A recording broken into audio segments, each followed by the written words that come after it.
రాయలసీమ ఎందుకు రగులుతోంది? సీమ అభివృద్ధి అంతా అంకెల గారడేనా? రాయలసీమ నీటి ప్రాజెక్టులపై ఎందుకింత అయోమయం? మేధావులు ఏమంటున్నారు? యువత ఎందుకు అసహనం వ్యక్తం చేస్తుంది?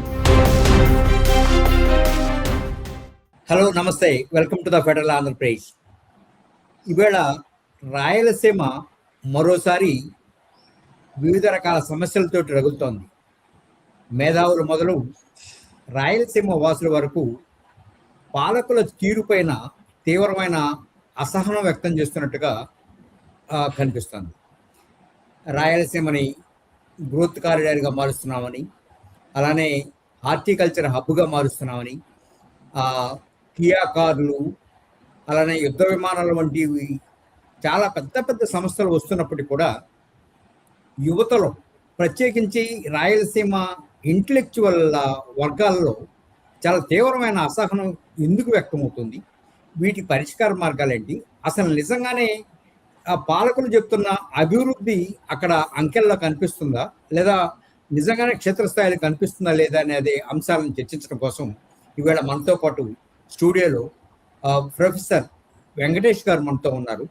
వారిని అడిగి రాయలసీమ అభివృద్ధి అలానే నిజంగానే జరుగుతుందా, లేదా అంకెల గారడినా, లేకపోతే అసలు మేధావులు కానీ లేదా వలసలు కానీ అరికట్టడం కోసం ఏం చేయాలని ఈ తరం భావిస్తుంది అనే అంశాలను చర్చిద్దాం.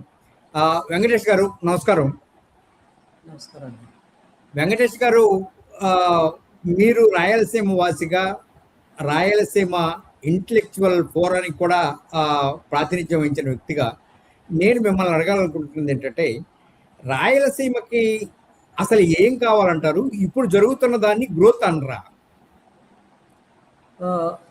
అమరాయ్ గారు, బేసికల్గా నా పేరు ప్రొఫెసర్ ఈ వెంకటేష్. నేను హైదరాబాద్ సెంట్రల్ యూనివర్సిటీలోని రాజనీతి శాస్త్ర విభాగంలో ప్రొఫెసర్ని. నేను వారు చెప్పినట్లు నేను రాయలసీమ వాసినే.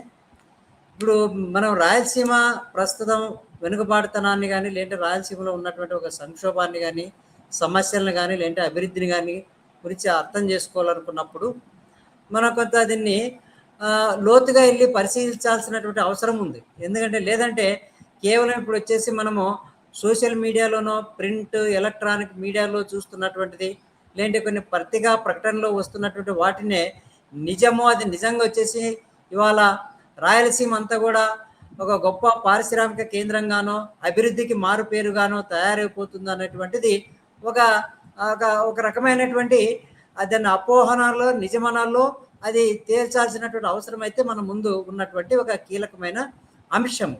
ఇప్పుడు రాయలసీమ అనేటువంటిది ఏంటిది, ఎందుకు పేరు వచ్చిందంటే శ్రీకృష్ణదేవరాయలు లేనటువంటి ప్రాంతం కాబట్టి దీన్ని రాయలసీమ అని చెప్పారు. ఆ తర్వాత వచ్చేసి దీన్ని సీడెడ్ డిస్ట్రిక్ట్స్ అంటే దత్త మండలము అంటే 1800 సంవత్సరంలో హైదరాబాద్ నిజాం పాలకులు వచ్చేసి బ్రిటిష్ వాళ్ళకు వచ్చేసి సైన్య సహకార పద్ధతి కింద రాయలసీమలో ఉన్నటువంటి జిల్లాలన్నింటినీ కూడా దత్త మండలాలుగా వాటిని వచ్చేసి బ్రిటిష్ పాలకులకు అమ్మేశారు. అంటే ఆ రాయలసీమ ప్రాంతంలో ఉన్నటువంటి భూభాగాన్ని, ప్రజలను, వనరులను బ్రిటిష్ వాళ్ళకు ఒప్పందం ప్రకారం అక్కడికి అమ్మివేయడం వల్ల ప్రతి సంవత్సరం వచ్చేసి నిజాం పాలకులకు వచ్చేసి కొంత కప్పం రావడం అనేటువంటిది జరుగుతూ ఉండేది. సో అట్లాగా ఇప్పుడు రాయలసీమ దత్త మండలం అంటున్నారు. ఇప్పుడు వచ్చేసి దీన్ని రాళ్ల సీమ అని అంటారు, రతనాల సీమ అని కూడా అంటారు, ముఠాల సీమ అంటారని కూడా అంటారు, రక్తపాతానికి కేంద్ర బిందువు అంటారని కూడా అంటున్నారు. దాన్ని ఇవాళ వచ్చేసి కొంతమంది మేము వచ్చేసి అభివృద్ధి చేస్తూ ఉన్నాము, రాష్ట్ర ప్రభుత్వం కానీ కేంద్ర ప్రభుత్వం కానీ వచ్చేసి దీన్ని ముందు పథంలో తీసుకెళ్తున్నాం అంటారని చెప్తా ఉన్నారు. మీరు అభివృద్ధి చేయడము, ముందు పథంలో తీసుకెళ్ళడం అనేటువంటిది మంచిదే. అటువంటి ప్రయత్నం ఏదైనా జరుగుతూ ఉంటే మంచిదే. కేంద్ర రాష్ట్ర సంస్థలు కానీ వచ్చి కానీ, లేదంటే పెట్టుబడులు వచ్చి కానీ ప్రభుత్వ రంగంలో వస్తే మంచిదే. కానీ ఇవాళ జరుగుతున్నటువంటిది ఏంటిది, ఆంధ్రప్రదేశ్ విభజన చట్టం 2014 ప్రకారము రాయలసీమలో కూడా కొన్ని కేంద్ర సంస్థలను వచ్చేసి ఏర్పాటు చేసినప్పటికీ రాయలసీమలో ఉన్నటువంటి సంస్థలను వచ్చేసి వాళ్ళ తరలించుకొని పోయి అమరావతికి తీసుకెళ్తా ఉన్నారు. 40,000 కోట్ల రూపాయలతోటి రాయలసీమని ప్రపంచ హార్టికల్చర్ హబ్గా మారుస్తున్నామని, ఆ మేరకు చర్యలు కూడా చేపట్టినామని రాష్ట్ర ముఖ్యమంత్రులు ఇప్పటి వరకు చెప్తా వచ్చారు. అది నిజం కాదంటారా? హార్టికల్చర్ హబ్ అయినా, కియా అయినా, లేదంటే ఓరకల్ల దగ్గర వచ్చేసి మన సోలార్ అయినా, లేదంటే ఈ ఇతర ప్రైవేట్ రంగంలో వస్తున్నటువంటి ఈ అనేక రకాలైన పెట్టుబడులు ఏవైనా ఉన్నా కూడా అవన్నీ నిజంగా ఎవరు పెట్టుబడి పెడుతున్నారు? దానివల్ల వచ్చేసి ప్రయోజనం పొందుతున్నటువంటి వాళ్ళు ఎవరు? నిజంగా రాయలసీమ ప్రజానీకరం ఎంతమందికి వచ్చేసి అక్కడ ఉద్యోగాలు వచ్చాయి? ఆ పెట్టుబడులు ఎంతమంది వచ్చేసి రాయలసీమలో భాగస్వాములు అయ్యారు? నిజంగా సాధారణ ప్రజానీకంలో వచ్చేసి జీవనం అనేటువంటిది మెరుగుపడింది, స్టాండర్డ్ ఆఫ్ లివింగ్ అనేటువంటిది మెరుగుపడింది. నిజంగా రాయలసీమ ప్రాంతంలో ఆర్థికాభివృద్ధి జరిగిందా, సామాజికాభివృద్ధి అనేటువంటి జరిగిందా, మానవాభివృద్ధి అనేటువంటి జరిగిందా అనేటువంటి అంశాల నుంచి మనం ఆలోచించినప్పుడు నిజంగా మానవాభివృద్ధిలో, సామాజికాభివృద్ధిలో మీరు నీతి ఆయోగ్ వాళ్ళు సుస్థిరాభివృద్ధి సూచనలకు సంబంధించినటువంటి ఈ ఈ ఇండికేటర్స్ ఆధారంగా చేసుకొని ర్యాంకులు ఇస్తూ ఉన్నప్పుడు మళ్ళీ రాయలసీమలో ఉన్నటువంటి జిల్లాలకు ఎందుకు ఇంత అతి తక్కువ ర్యాంకులు అనేటువంటిది వస్తున్నాయి? విద్యలో ఇవాళ రాయలసీమ యొక్క స్థానం ఎక్కడుంది? ఆర్థికాభివృద్ధిలో రాయలసీమ స్థానం ఎక్కడుంది? ఉద్యోగాల్లో ఎక్కడున్నారు? నీటిపారుదలలో ఎంత భూమికి వచ్చేసి నీటిపారుదల సౌకర్యం ఉంది? ఒకవేళ మెట్ట ప్రాంతాలలో కరువు యొక్క పరిస్థితి ఎంత దారుణంగా ఉంది? కరువుకు ఆదుకోవడానికి వచ్చేసి ఎటువంటి కరువు రిలీఫ్, డ్రాట్ రిలీఫ్ ఇనిషియేషన్స్ అనేటువంటి తీసుకున్నారు? ఒకవేళ డ్రాట్ రిలీఫ్ కొరకు వచ్చేసి చేపట్టినటువంటి కార్యక్రమాల్లో నిజంగా లేబర్ను, కూలీలను ఉపయోగించి వాళ్ళ ద్వారా శ్రమ చేయించి వాళ్ళకు వేతనాలు చెల్లించాల్సినటువంటి చోట మళ్ళీ ఎందుకు కానీ వచ్చేసి జేసీబీలను పెట్టి ప్రజాప్రతినిధులే జేసీబీలకు టెంకాయ కొట్టి జేసీబీల ద్వారా చెరువుల్లో పూడికలు తీయడము, అట్లాగే గట్ల మధ్య పూడికలు తీయడం అనేటువంటి జరుగుతూ ఉంది. ఇది నిజంగా వచ్చేసి కాంట్రాక్టర్ల కోసమా లేకపోతే సాధారణమైనటువంటి ప్రజల కోసమా అనేటువంటి దాని గురించి రాష్ట్ర ప్రభుత్వం, కేంద్ర ప్రభుత్వం వచ్చేసి నిజంగా ఆలోచించాల్సినటువంటి అవసరం ఉంది. కేవలం వచ్చేసి మీడియాలో వస్తున్నటువంటి కథనాల ప్రకారము, ఈ ప్రైవేటు పెట్టుబడిదారు దాని ప్రకారమే నిజంగా ఇవాళ మీరు క్లోజ్గా వెళ్ళి ఒక ఓరకల్లో దగ్గర ఉన్నటువంటి సోలార్లో కానీ లేదంటే ఇతర ప్రైవేట్ ఈ కార్పొరేట్ ఏర్పాటు చేస్తున్నటువంటి చోట ఎంతమందికి రాయలసీమ వాసులకు వచ్చేసి ఉద్యోగాలు వచ్చాయి, వాళ్ళ జీవనోపాధిని మెరుగుపరచుకోవడానికి నిజంగా వచ్చేసి తోడ్పడుతున్నాయి, లేదా కేవలం వచ్చేసి ఇక్కడ ఉన్నటువంటి భూములు అతి తక్కువ ధరకే వేరే వాళ్ళకు వచ్చేసి ఇచ్చేయడం వల్ల స్థానిక ప్రజలకు వచ్చేసి ఎంతవరకు మేలు జరిగింది అనేటువంటి ప్రశ్నలకు వచ్చేసి సమాధానం చెప్పాల్సినటువంటి అవసరం అయితే చాలా ఉందండి. ఓకే, అంటే సార్ నా ప్రశ్న స్ట్రైట్గా ఒకటి, కియా లాంటి సంస్థలు వచ్చినప్పుడు ఆ ప్రాంతంలో అభివృద్ధి జరగలేదా, లేకపోతే రాయలసీమ వాసులకు ఉద్యోగాలు వచ్చినాయా లేదా? ఎందుకంటే మీరు ఒక ప్రొఫెసర్గా క్షేత్రస్థాయి పరిశీలకులుగా మీ దగ్గర డేటా కూడా ఉంటుంది. ఇది బోలెడంత మందికి ఉద్యోగాలు ఇచ్చామని పాలకులు చెప్తా ఉన్నారు, ఇది నిజం కాదంటారా? ఇప్పుడు నెంబర్ 1 ఇటువంటి ప్రైవేట్ సంస్థలో పనిచేయడానికి వచ్చేసి స్కిల్డ్ లేబర్ అనేటువంటి చాలా ఇంపార్టెంట్. స్కిల్డ్ అండ్ టెక్నీషియన్స్, మరి ఎంతమంది స్కిల్డ్ లేబరు రాయలసీమ నుంచి ఉన్నారు, ఎంతమంది టెక్నీషియన్స్ అనేటువంటి వాళ్ళు ఉన్నారు? ఒకవేళ రాయలసీమ నుంచి వస్తే కియా ఏర్పాటు చేసిన దగ్గర నుండి వచ్చేసి చెన్నై పట్టణానికి ఎంతమంది అంత దూరం నుంచి ట్రావెల్ చేస్తూ ఉన్నారు? ఇవన్నీ రికార్డ్స్ అనేటువంటి తీయాలి కదా. ఇవన్నీ వచ్చేసి బయట పెట్టాల్సినటువంటి బాధ్యత కూడా వచ్చేసి ప్రభుత్వం పైన లేదా అక్కడ ఉన్నటువంటి సంస్థ పైన ఉండాల్సిన ఉంది. వాస్తవంగా వచ్చేసి ఒప్పందాలలో ఎంఓయూ జరుగుతూ ఉన్నప్పుడు స్థానిక ప్రజానికానికి వచ్చేసి ఉద్యోగాలు ఇవ్వాలంటే ఒక ఒప్పందం ఉండొచ్చు, కానీ ఎటువంటి ఉద్యోగాలు ఇస్తున్నారు?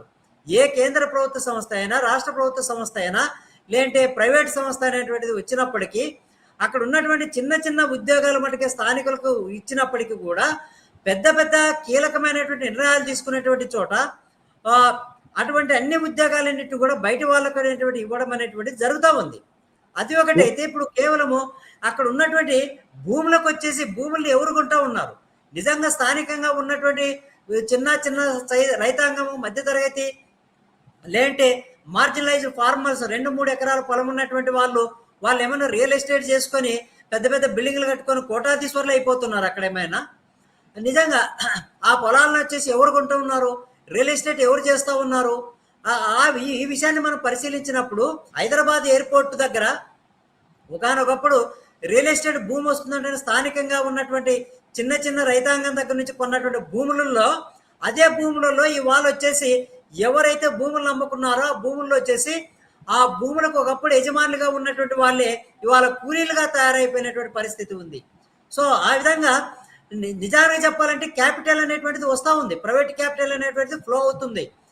ఫుడ్ ప్రాసెసింగ్ అంటున్నారు, వాటర్ రిఫైనింగ్ అని చెప్తా ఉన్నారు. వీటన్నిటికీ మొత్తం కూడా వచ్చేసి హార్టికల్చర్ హబ్ అంటారని చెప్తా ఉన్నారు. అక్కడ వచ్చేసి ఇన్వెస్ట్ చేస్తున్నటువంటి వాళ్ళు ఎవరు? స్థానికులకు వచ్చేసి స్థానికుల యొక్క భూములకు వచ్చేసి ఎన్ని ఎకరాలకు వచ్చేసి నీటి సౌకర్యం అనేటువంటిది చేకూరింది? ఎవరు వచ్చేసి అక్కడ భూములు కొంటా ఉన్నారు? ఎవరు వచ్చేసి పరిశ్రమలు ఏర్పాటు చేస్తా ఉన్నారు అనేటువంటి ఈ ప్రశ్నలకు కూడా సమాధానం చెప్పాల్సినటువంటి అవసరం ఉంది కదా. మరి అంటే రాయలసీమకు సంబంధించిన ప్రధానమైన నీటి ప్రాజెక్టులు అంద్రినేవా కానీ, గాలి నగరి కానీ, ఆ తర్వాత ఇప్పుడు చెప్తున్న అంటే అది మరి ఎంతవరకు ఆచరణ సాధ్యమో తెలియదు, రాయలసీమ నీటిపారుదల ప్రాజెక్టుకు సంబంధించిన రాయలసీమ ఎత్తిపోతల పథకం కానీ, ఇవన్నీ ఆ రాయలసీమలో ఉన్న ప్రతి ఎకరానికి నీరుస్తాము అని పాలకులు ఖచ్చితంగా చెప్తా ఉన్నారు. అలాంటప్పుడు ఇంకా వలసలు పోవాల్సిన అవసరం ఏముంది, లేదా స్థానికులకు ఉద్యోగాలు రావటం లేదు అన్న అభిప్రాయం ఉండాల్సిన అవసరం ఏముంది?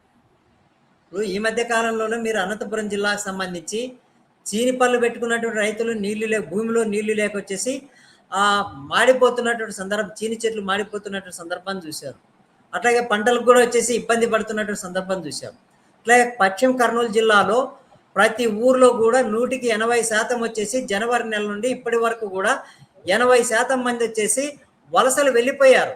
నిజంగా ప్రతి ఎకరా భూమికి కూడా నీళ్లు ఇచ్చినట్లయితే, ప్రతి ఒక్కరికి ఉపాధి కల్పించినట్లయితే, ఆర్థికమైన సుస్థిరమైన జీవనోపాధిని కల్పించగలిగినట్లయితే, మళ్ళీ 80% ప్రజానికాన్ని వచ్చేసి వలసలు వెళ్లాల్సినటువంటి అవసరం ఎందుకు వస్తుంది? ఇవాళ నీటిపారుదల సౌకర్యాలు ఉన్నటువంటి ప్రాంతాల్లో ఎక్కడైనా వలసలు వెళ్తూ ఉన్నారా? ఒకప్పుడు దేశంలోనే మహబూబ్నగర్ జిల్లా అంటే వలసలకు కేర్ ఆఫ్ అడ్రస్ గా ఉండేటువంటిది. కానీ అక్కడ ఇవాళ వాళ్ళ భూములకు వచ్చేసి నీళ్లు వచ్చిన తర్వాత వలసలు అనేటువంటిది పూర్తిగా తగ్గిపోయి, అదే పక్కన ఉన్నటువంటి కర్నూలు జిల్లా నుండి, అనంతపురం జిల్లా నుండి మహబూబ్నగర్ జిల్లాలో వ్యవసాయ పంటల్లో పనులకు వచ్చేసి జనం వచ్చేసి మైగ్రేషన్ వలసలు అనేటువంటిది వస్తూ ఉన్నారు. నిజంగా అన్ని భూమి మీరు అంద్రినేవా అంటని చెప్పారు. అంద్రినేవా అనేటువంటిది ఎక్కడెక్కడ పోతుంది? మీరు పశ్చిమ కర్నూలు జిల్లాకి ఎంతవరకు వచ్చేసి నీళ్ళ సౌకర్యం అనేటువంటిది ఇచ్చారు? ఎందుకు కానీ వేదవతి ప్రాజెక్టుని పూర్తి చేయట్లేదు? ఎందుకు కానీ వచ్చేసి గుండ్రేవుల ప్రాజెక్టుని వచ్చేసి పూర్తి చేయట్లేదు? ఎందుకు కానీ ఆర్టీఎస్ ప్రాజెక్ట్ అనేటువంటి పూర్తి చేయడం లేదు? ఒకవేళ అక్కడే కానీ నిజంగా వచ్చేసి నీటిపారుదల దగ్గర ఉండింటే మళ్ళీ వచ్చేసి అక్కడ భూమిలో ఎందుకు కానీ వచ్చేసి ఎడారిలాగా ఉండేటువంటి పరిస్థితి వచ్చేసి మనకు కనపడేది. అటువంటిది నిజంగా పాలకులు ఇస్తున్నటువంటి స్టేట్మెంట్లకు వాస్తవంలో జరుగుతున్నటువంటి దానికి చాలా విరుద్ధమైనటువంటిది ఉంది. నిజంగా అనంతపురం జిల్లాలో ప్రతి ఎకరాకెగిన భూమికెగిన నీళ్లు ఇచ్చినట్లయితే అనంతపురం జిల్లా నుండి వచ్చినటువంటి వాళ్ళు ఇవాళ హైదరాబాద్ నగరం వీధులలో చిన్న చిన్న బళ్ళు పెట్టుకొని వాటిపైన వచ్చేసి పళ్ళు కూరగాయలు అమ్ముకోవాల్సినటువంటి దుస్థితి ఎందుకని వచ్చేది? అట్లాగే పశ్చిమ కర్నూలు జిల్లాలో ఉన్నటువంటి వాళ్ళు వలసలుగా మన గుంటూరు, కృష్ణా జిల్లాలో మిర్చి తోటల్లో, పత్తి తోటల్లో, అట్లాగే వచ్చేసి వరంగల్లో పత్తి తోటల్లో, మహబూబ్నగర్ వరి కోతలలో, నిజామాబాద్కి ఇక్కడ అంతా కూడా, అట్లాగే రేణుగూడ ప్రాంతానికి కూడా వెళ్ళి పనిచేసుకోవాల్సినటువంటి అవసరం వాళ్ళకేమొస్తుంది? ఇప్పుడు చిన్న చితక పిల్లల్ని, ముసలి వాళ్ళని వచ్చేసి ఇంటి దగ్గర వదిలిపెట్టి ఈ పనిచేసేటువంటి సామర్థ్యం ఉన్నటువంటి వాళ్ళు వలసలు వెళ్ళి తమకు కావాల్సినటువంటి ఈ జీవనోపాధిని కల్పించుకోవాల్సినటువంటి ఎక్కడో ఏదో ప్రాంతానికి వెళ్ళి వెళ్లాల్సినటువంటి ఏం అవసరం వచ్చేది? వాళ్ళ పిల్లలను కూడా వచ్చేసి కొన్నిసార్లు బాల కార్మికులుగా, డ్రాప్ అవుట్స్ గా, స్కూళ్ళ నుంచి డ్రాప్ అవుట్స్ గా తీసుకొని పోతున్నటువంటి సందర్భం మనకు తెలుస్తూనే ఉంది. ఎన్ని ఆధారాలతో కథలు, కహానీలు అనేటువంటి చాలా ఉన్నాయి. మీరు పశ్చిమ కర్నూలు జిల్లాకు కానీ, అనంతపురం జిల్లాకు కానీ వెళ్ళి మీరు పరిశీలించినట్లయితే, అట్లాగే చిత్తూరు జిల్లాలో కానీ పరిశీలించినప్పుడు మీకు అక్కడ ఉన్నటువంటి గ్రామీణ ప్రాంతాల్లో ఎందుకు ఇంత పెద్ద వలసలు వెళ్తూ ఉన్నాయి, మళ్ళీ ఇంత పెట్టుబడులు వచ్చినట్లయితే వాళ్ళందరికీ కూడా వచ్చేసి ఉపాధి కల్పించినట్లయితే వాళ్ళు వలసలు వెళ్లాల్సినటువంటి అవసరం ఏమొస్తుంది అనేటువంటి విషయం మనకు చాలా స్పష్టంగా అర్థమైందండి. రాయలసీమ నీటి కొరతని లేదా రాయలసీమ నీటి సమస్యని పరిష్కరించాలంటే మీరేం సూచనలు ఇస్తారు, ఏమి సలహాలు ఇస్తారు? ఇప్పుడు మనకు 1951లోనే ఉమ్మడి మద్రాసు రాష్ట్రంలోనే ఆనాటి శాసనసభ ఒక తీర్మానం చేసింది. ఆ తీర్మానం ఏంటంటే కృష్ణా పెన్నార్ను వచ్చేసి ఇక్కడ సిద్ధేశ్వరం దగ్గర నిర్మించాలంటనేటువంటి అవసరం ఉంది అంటేనే ఆనాడు అసెంబ్లీ వచ్చేసి తీర్మానం చేసింది. కానీ దాన్ని వచ్చేసి నిర్మాణం చేయించలేకపోయారు. నిర్మాణం చేయకుండా నాగార్జున సాగర్ డ్యామ్ నిర్మాణం చేశారు, శ్రీశైలం డ్యామ్ నిర్మాణం చేశారు. నిజంగా ఆనాడు వచ్చేసి ఇక్కడ ఈ సిద్ధేశ్వరం దగ్గరనే వచ్చేసి ఆ బ్యారేజ్ దగ్గర కన్స్ట్రక్షన్ చేయగలిగింటే ఆ వాటర్ అంతా కూడా వచ్చేసి ఇవాళ రాయలసీమ ప్రాంతాన్నంతా కూడా సస్యశ్యామలం చేయడంతో పాటు ఇప్పుడు మీరు అందరూ ఇది ఎత్తిపోతల పథకం అంటారని చెప్పారు. ఎత్తిపోతల పథకం అనేటువంటిది అది ఒక ఉపశమనంగానే పనిచేస్తుంది, కానీ శాశ్వతంగా అది పనిచేయడం అనేటువంటిది లేదు. ముఖ్యంగా తుంగభద్ర నదిలో ఉన్నటువంటి ఎత్తిపోతలు కానీ కృష్ణా నదిలో ఉన్నటువంటివన్నీ కూడా ఉపశమనంగా పనిచేస్తున్నాయి. ఎందుకంటే ఒక పక్క వచ్చే శ్రీశైలం ప్రాజెక్టులో విపరీతంగా పూడిక అనేటువంటిది పెరిగిపోతోంది. పూడిక పెరిగిపోవడం వల్ల వరదలు వచ్చినప్పుడు ఆ నీళ్ళు అనేటువంటిది కిందికి పోతున్నాయి. కృష్ణానది నుంచే ప్రభావం చెంది నాగార్జున సాగర్ వచ్చేసి కృష్ణ బ్యారేజ్ దగ్గర నుండి సముద్రంలో కలిసిపోతున్నాయి. ఆ సముద్రంలో కలిసిపోతున్నటువంటి నీరుని నిల్వ చేసుకోవడానికి వచ్చేసి ఈ బ్యారేజ్ని నిర్మాణం చేసి తుంగభద్ర నదికి అట్లాగే వచ్చేసి కృష్ణా నదికి లిఫ్ట్ ఇరిగేషన్ అనేది చేయగలిగినట్లయితే మొత్తము ఒక రాయలసీమే కాదు, తెలంగాణనే కాదు, అట్లాగే తమిళనాడుతో పాటు మన కోస్టలాంధ్రలో ఉన్నటువంటి, ఎందుకంటే శ్రీశైలం నీళ్ళు అనేటువంటి దాన్ని ఒకసారి ఇక్కడ బ్యారేజ్ కట్టినట్లయితే శ్రీశైలంలో పేరుకుపోయినటువంటి పూడికనంతా తీసివేయగలిగినైతే అక్కడ హైడ్రాలిక్ పవర్ కెపాసిటీ పెరుగుతుంది, నీటి నిల్వ కెపాసిటీ పెరుగుతుంది. అట్లాగే కోస్టలాంధ్రలో మిగిలినటువంటి కోస్టలాంధ్ర అనేటువంటిది వాళ్ళ ఒక వాటర్ బ్యాంకులా తయారైపోయింది, ఏటీఎం లాగా 24 hours. ఒక పక్క వచ్చేసి పోలవరం, నాగార్జున సాగర్ డ్యాము, శ్రీశైలం డ్యాము, ప్రకాశం బ్యారేజ్ ఇవన్నీ ఉండడం వచ్చేసి 24/7 వాటర్ ఉంది. కాబట్టి శ్రీశైలం డ్యాములో ఇంకా నీళ్లు నిల్వ చేసుకోవడానికి వచ్చేసి అవకాశం ఉంటుంది. కాబట్టి ఈ ఒక పక్క బ్యాక్ వాటరు అట్లాగే వచ్చేసి ఈ ఇక్కడ బ్యారేజ్కి నిర్మాణం చేసినట్లయితే ఆ వాటర్ని వచ్చేసి ఇంకా ఎత్తిపోతల ద్వారా కానీ లేదా కెనాల్ ఇరిగేషన్ ద్వారా వచ్చేసి రాయలసీమ అనంతపురం కానీ, చిత్తూరుకు కానీ, కడపకు కానీ, తమిళనాడుకు కానీ, అట్లాగే ఇక్కడ పశ్చిమ కర్నూలు జిల్లాకి కూడా ఇంకా కొంత పైకి వచ్చేసి మనం లిఫ్ట్ ఇరిగేషన్ చేయగలిగినట్లయితే వీటన్నింటినీ కూడా సస్యశ్యామలు చేయగలుగుతాం. 1950 నాటి ఉమ్మడి మద్రాసు రాష్ట్రం తీర్మానము వైఫల్యం చెందడానికి వచ్చేసి జవహర్లాల్ నెహ్రూ బాధ్యులా, లేకొచ్చేసి నీలం సంజీవరెడ్డి గారు బాధ్యత వహించాలా, లేకపోతే అక్కడ బ్యారేజ్ నిర్మాణం చేయకపోవడానికి వచ్చేసి 1953, 56 నుంచి 2026 వరకు కూడా ముఖ్యమంత్రులు అయినటువంటి వాళ్ళు బాధ్యత వహించాలా, లేదంటే రాయలసీమ నుండి దేశానికి ప్రధానమంత్రి అయినటువంటి వాళ్ళు బాధ్యత వహించాలా, లేక రాయలసీమ నుండి దేశానికి రాష్ట్రపతి అయినటువంటి వాళ్ళు బాధ్యత వహించాలా అనేటువంటి దాని గురించి వీళ్ళు వచ్చేసి దీన్ని ఆలోచించాల్సినటువంటి అవసరం ఉంది. ఇప్పటికే సుబ్బారాయుడు లాంటి సుప్రసిద్ధ ఇంజనీర్ వచ్చేసి రాయలసీమలో ఉన్నటువంటి కరువుకి ఈ నీటి పారుదల అష్యూర్డ్ ఇరిగేషన్ అనేటువంటిది కలగజేయడానికి వచ్చేసి అన్ని అవకాశాలు ఉన్నాయని ఆయన వచ్చేసి చాలా స్పష్టమైన రిపోర్ట్ను వచ్చేసి రాష్ట్ర ప్రభుత్వానికి సబ్మిట్ చేశారు సుబ్బారాయుడు గారు. అట్లాగే centre for economic and social studies వాళ్ళు వచ్చేసి ఈ కర్నూలు పశ్చిమం కానీ, అనంతపురం జిల్లాలో కానీ కరువును శాశ్వతంగా నివారించడానికి వచ్చేసి సుస్థిరమైన జీవనోపాధులను ఏ విధంగా కలగజేయాలంటారని చెప్పి వాళ్ళు కూడా నివేదికను వచ్చేసి రాష్ట్ర ప్రభుత్వానికి ఇచ్చారు. కానీ వీటిపైన వచ్చేసి రాష్ట్ర ప్రభుత్వం వచ్చేసి వాటిపైన యాక్ట్ అనేటువంటిది ఒక చర్యలు అనేటువంటిది తీసుకోకుండా ఇప్పుడు వచ్చేసి అక్కడ ఎక్కడైతే ఈ బ్యారేజ్ నిర్మాణం చేయాలో అక్కడ వచ్చేసి తీగల వంతెన అనేటువంటి దాన్ని నిర్మాణం చేస్తున్నారు. తీగల వంతెన వచ్చేసి నిర్మాణం చేస్తున్నటువంటి చోటనే 800 మీటర్లతో అక్కడ వచ్చేసి బ్యారేజీని నిర్మాణం చేయగలిగితే ఇంత పెద్ద వాటర్ కెపాసిటీని కొన్ని వందలాది టీఎంసీ వాటర్ని వచ్చేసి నిల్వ చేసుకున్నట్లయితే ఒక పక్క ఆంధ్రప్రదేశ్ కోస్టలాంధ్రలో ఉన్నటువంటి నీట్ బ్యాంక్ వచ్చేసి కెపాసిటీ పెరుగుతుంది, రాయలసీమలో వచ్చేసి శాశ్వతంగా కరువు నివారణ అనేటువంటి జరుగుతుంది.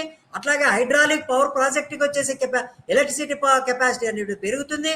అట్లాగే చేపల పైన ఆధారపడి బ్రతికే దేవుడు వాళ్ళకు వచ్చేసి జీవనోపాధులు అనేటువంటి పెంపొందించబడతాయి. అట్లాగే వ్యవసాయ రంగం పైన పరోక్షంగా ఆధారపడి బ్రతికే దేవుడు వాళ్ళకు కూడా జీవనోపాధి కలిగి మెరుగుపడి సంపద పెరగడానికి వచ్చేసి అవకాశం ఉంది. కాబట్టి దాని గురించి ఆ దృష్టితో ఆలోచించాల్సినటువంటి అవసరం ఇవాళ రాష్ట్ర ప్రభుత్వం కానీ కేంద్ర ప్రభుత్వం కానీ ఉందనేటువంటిది చాలా స్పష్టం అండి. అంటే పోలవరం ప్రాజెక్టుని జాతీయ ప్రాజెక్టుగా ప్రకటించి దాన్ని చేపడుతున్నందువల్ల పోలవరం కనుక పూర్తయ్యేటట్టయితే రాయలసీమ సస్యశ్యామలం అవుతుందని పాలకులు చెప్తా ఉన్నారు. ఇది ఎంతవరకు నిజం అంటారు? అది పూర్తి కావడానికి ఇంకెంతకాలం పడుతుందో, ఎప్పుడు సస్యశ్యామలం అవుతుందో అనేటువంటిది తెలియదు. కానీ రాయలసీమలో వచ్చేసి విపరీతమైనటువంటి కరువు ఉందండి. ఈ కరువును వచ్చేసి వెంటనే ఎందుకంటే ఇవి లక్షల కోట్ల డబ్బుతో కూడుకున్నటువంటి చర్యలేం కాదు. మీరు ఇప్పుడు ఇక్కడ వచ్చేసి సిద్ధేశ్వరము బ్యారేజ్ కానీ, వేదవతి ప్రాజెక్టు కానీ, లేదా ఆర్డిఎస్ కానీ తర్వాత గుండ్రేవుల ఎత్తిపోతకుల పథకం అనేటువంటి ఇవన్నీ కూడా అన్ని ₹1,00,00,000 లోపల బడ్జెట్ ఉన్నటువంటివి. మహా అంటే ఇక్కడ ఉన్నటువంటి సిద్ధేశ్వరం దగ్గర కట్టేటువంటి ఆ బ్యారేజ్ మటుకు కొంచెం వచ్చేసి కొంచెం డబ్బుగా వచ్చేవి, అది కూడా వచ్చేసి 100 కోట్లు దాటేటువంటి ప్రాజెక్ట్ అయితే ఏమి కాదు. మీరు వేదవతి ప్రాజెక్టు నిర్మాణం వచ్చేసి ఒక 40,000 ఎకరాల పొలానికి ఇస్తుంది నీళ్ళు వచ్చేసి. ఆర్డిఎస్ ప్రాజెక్ట్ వచ్చి ఒక 40,000 ఎకరాల నీళ్ళు ఇస్తుంది. అట్లాగే వచ్చేసి గుండ్రేవుల ప్రాజెక్టు మొత్తం వచ్చేసి ఒక 1,50,000 ఎకరాలకి నీళ్ళు ఇవ్వడానికి ఉపయోగపడేటువంటి వాటన్నిటిపైన మీరు కేవలం ఒక ₹10 కోట్ల ఖర్చు చేసినట్లయితే రాయలసీమలో ఉన్నటువంటి ఇంత పొలానికి వచ్చేసి భూమికి, అట్లాగే చిన్న చిన్న చెరువులు ఉన్నాయి, కుంటలు ఉన్నాయి. ఎందుకంటే శ్రీకృష్ణదేవరాయల కాలం నుంచి కూడా రాయలసీమ అంటేనే చెరువులకు ప్రసిద్ధి. వాటిని రెనోవేట్ చేయండి.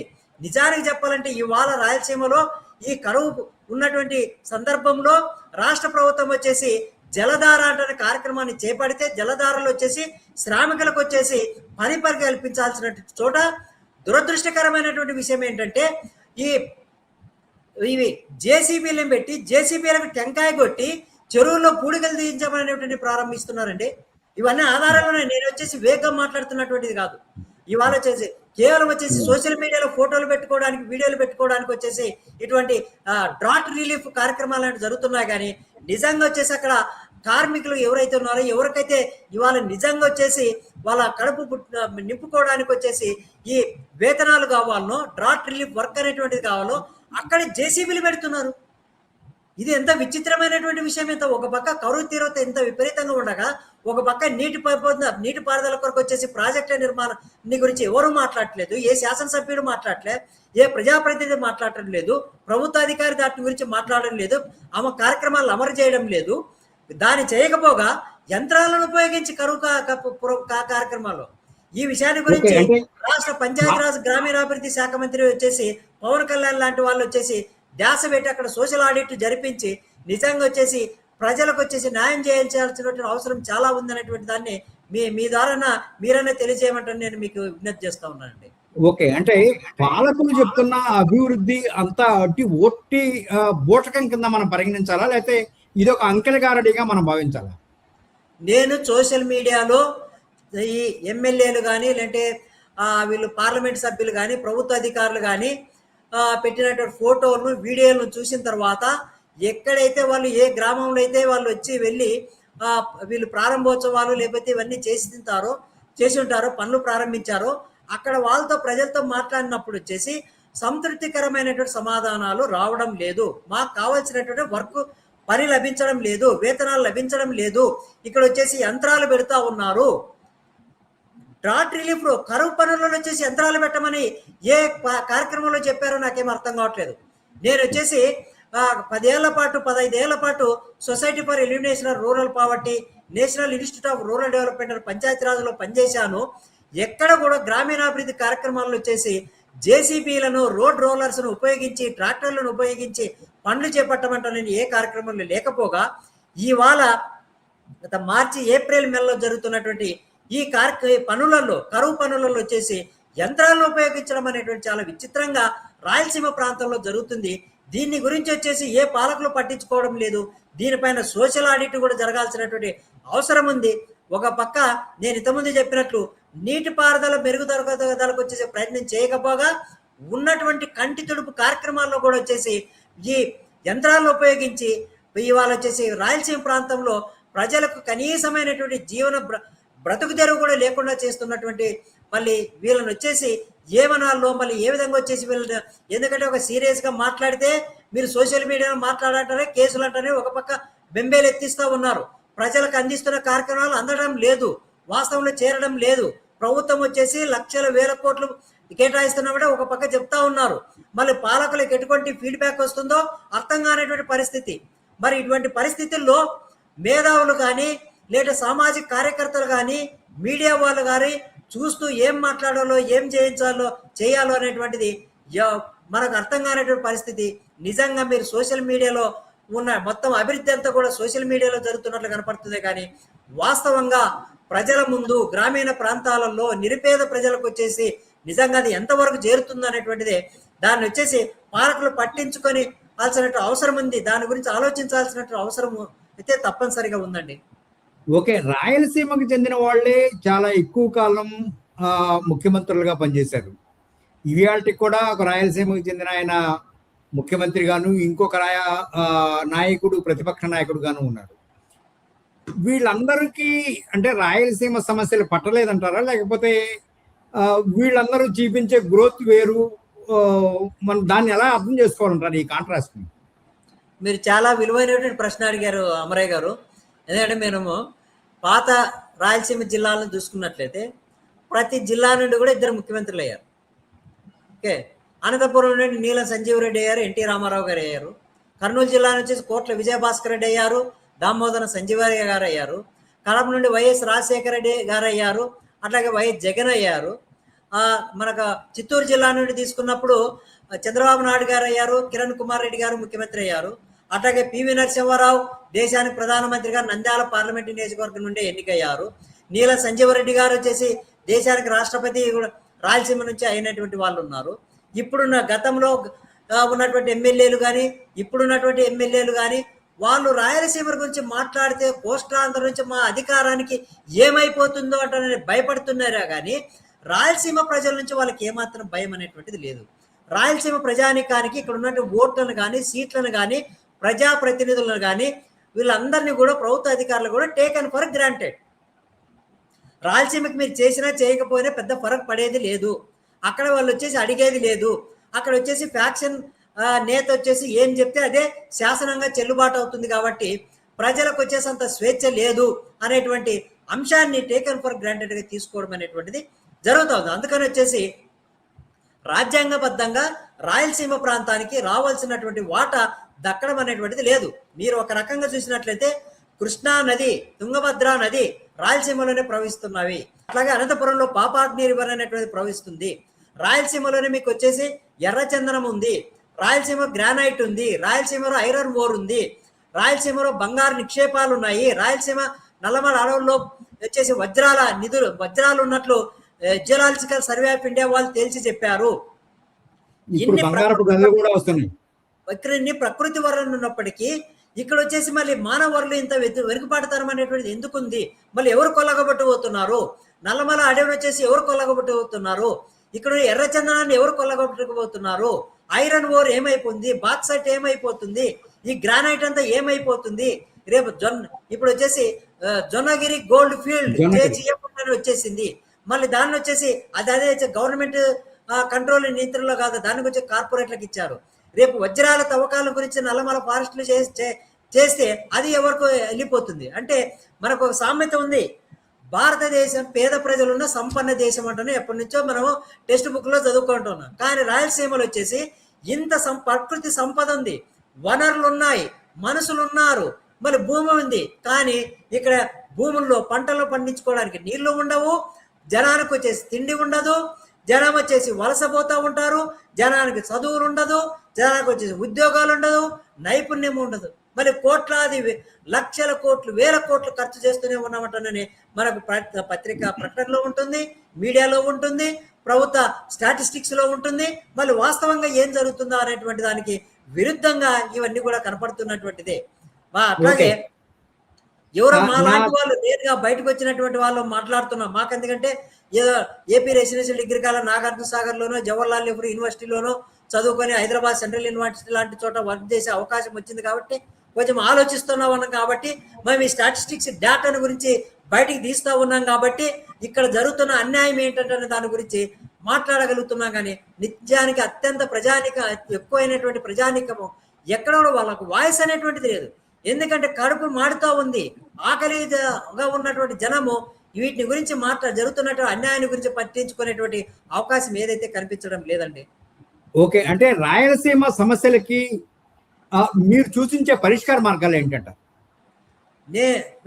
నా అధ్యయనం ప్రకారం ఒకటి తక్షణం వచ్చేసి ఆంధ్రప్రదేశ్ రాష్ట్ర ప్రభుత్వం, కేంద్ర ప్రభుత్వము ఒకటి centre for economic and social studies వారు రాష్ట్ర ప్రభుత్వానికి అనేక రకాలైనటువంటి సిఫారసు చేస్తూ ఒక స్టడీ రిపోర్ట్ సబ్మిట్ చేశారు.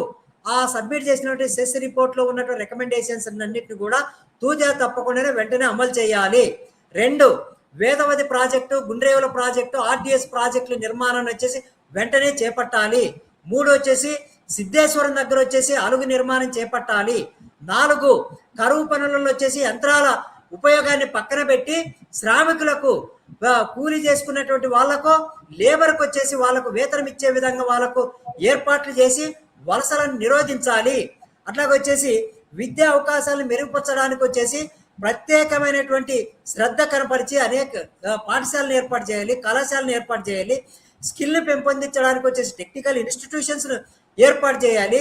అట్లాగే హ్యూమన్ క్యాపిటల్ని పెంపొందించడానికి, అట్లాగే నీతి ఆయోగ్ అనేటువంటి సంస్థ సూచించిన విధంగా చేసి ఎక్కడెక్కడైతే వెనుకబాటుతనం అత్యధికంగా ఉంటుందో ఆ ప్రాంతాలలో వచ్చేసి ప్రత్యేకమైనటువంటి ఈ ఉదాహరణకు వచ్చేసి కలహండి, బోలంగీర్, కోరాపుట్ జిల్లాలకు వచ్చేసి ఏ విధంగా ఒడిశాలో ప్రత్యేకమైన ప్యాకేజ్ ఇస్తున్నారో అట్లాగే ఉత్తరప్రదేశ్లో ఒక వెనుకబడ్డ ప్రాంతానికి ఏ విధంగా అయితే స్పెషల్ ప్యాకేజీ ఇస్తున్నారో, అట్లాగే విదర్భ ప్రాంతానికి ఏ విధంగా అయితే ప్యాకేజీ ఇస్తున్నారో, అట్లాగే కర్ణాటకలో ఈ మన నిజాం ప్రాంత పాలకులకు వచ్చేసి ఉన్నటువంటి కర్ణాటక జిల్లాల్లోకి వచ్చేసి ఏ విధంగా ప్రత్యేక ప్యాకేజీ ఇచ్చి అభివృద్ధి చేస్తున్నారో, అట్లాగే బ్యాక్వర్డ్ రీజన్స్ డెవలప్మెంట్ ఏరియాకి సంబంధించి ప్రత్యేకంగా నిధులు కేటాయించి ఈ ప్రాంతం ఇవన్నీ అమలు చేయడంతో పాటు 2014 ఆంధ్రప్రదేశ్ విభజన చట్టం ప్రకారం ఏర్పాటు చేసినటువంటి లా కళాశాలని కర్నూలు నుంచి తరలించుకుపోయినటువంటి లా కళాశాలను వెంటనే వచ్చేసి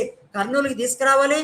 అట్లాగే రాష్ట్ర మానవ హక్కుల కమిషన్ వచ్చి కర్నూలు ఏర్పాటు చేస్తే దాన్ని కూడా వచ్చేసి అమరావతికి తీసుకెళ్లారు.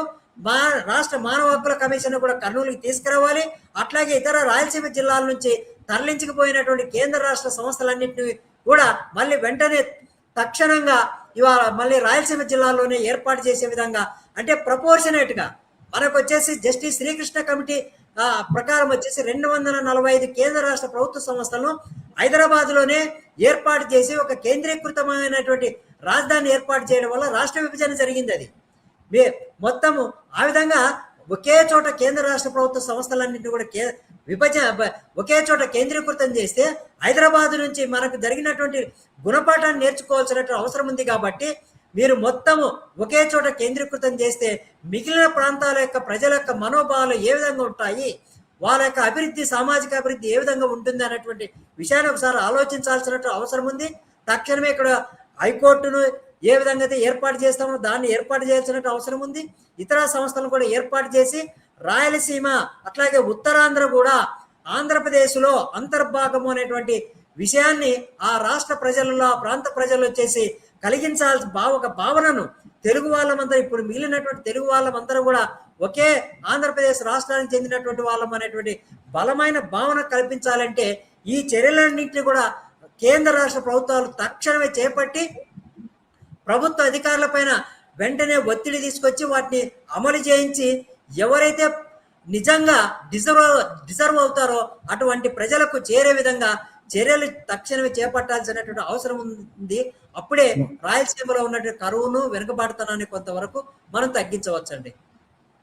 రైట్, ధన్యవాదాలు వెంకటేష్ గారు. చాలా వివరంగా కుండ బద్దలు కొట్టేసినట్టు చెప్పడం, అంటే రాయలసీమ సమస్యలకు సంబంధించి ఈవేళ మీ నోటి నుంచి ఉన్నాం.